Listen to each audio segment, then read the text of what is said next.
Voilà, laissez-nous s'installer. C'est ça, dans le calme. Voilà. Vas-y pour toi. Ça. Même voter, cette loi est toujours injuste. Donc nous allons la contester tant qu'elle n'est pas promulguée. Notre responsabilité, c'est de dire aujourd'hui cette loi est injuste. Les salariés et les Français sont encore très majoritairement contre cette loi. Donc notre devoir aujourd'hui, c'est de continuer à le dire.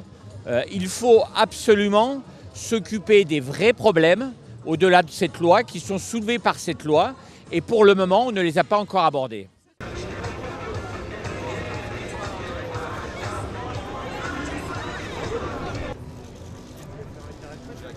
Monsieur Thibault, il y a un autre rencontre. Bonjour. Nous sommes dans la rue aujourd'hui et c'est un fait exceptionnel, c'est un événement. Le lendemain que le Parlement ait adopté une loi, ça ne s'est peut-être jamais produit, qu'autant de personnes, autant de salariés soient dans la rue le lendemain que le Parlement ait légiféré sur une réforme pour confirmer le niveau d'hostilité à cette mesure, comme nous l'avons dit depuis des semaines et maintenant plusieurs mois. Et le chef de l'État est appelé, avec la mobilisation d'aujourd'hui, à ne pas promulguer ce texte et à accepter l'ouverture de négociations avec les syndicats.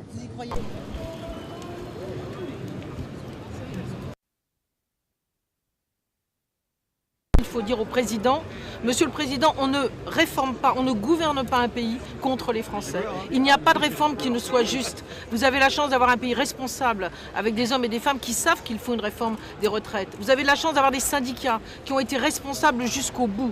Alors vous devez les entendre, vous devez les écouter. Et vous avez aussi de la chance d'avoir une opposition qui fait des propositions qui sont, elles, crédibles et qui régleront la question tout en arrimant la justice au cœur de notre réforme. Donc ne promulguez pas cela. Nous allons d'ailleurs devant le Conseil constitutionnel. Nous allons nous battre jusqu'au bout et moi je suis dans ce moment contre la promulgation de la loi et je veux m'en arrêter là.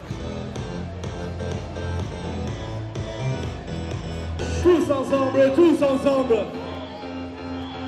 tous ensemble. Le principe, et c'est ce qu'on dit depuis le début, depuis maintenant le mois de mars, c'est qu'on n'accepte pas le passage en force de cette loi. Nous resterons mobilisés jusqu'au bout. Jusqu'au bout, ça veut dire jusqu'au retrait.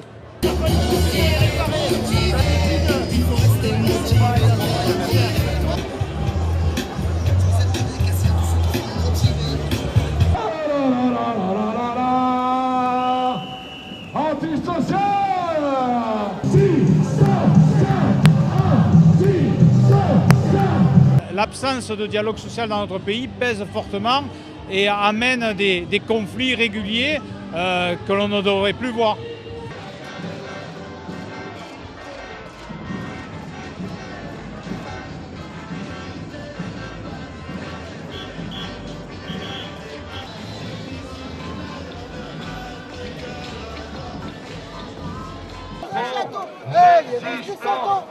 Il est resté 7 ans.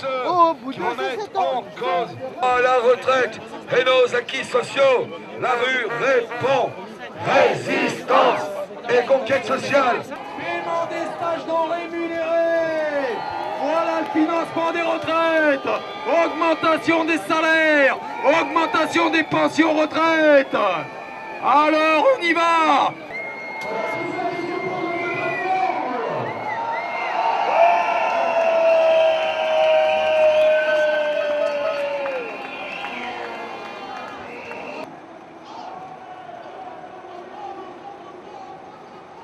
Donc on est face à un gouvernement qui a peur, qui est fragilisé, et il n'y a aucune raison que ça s'arrête au final.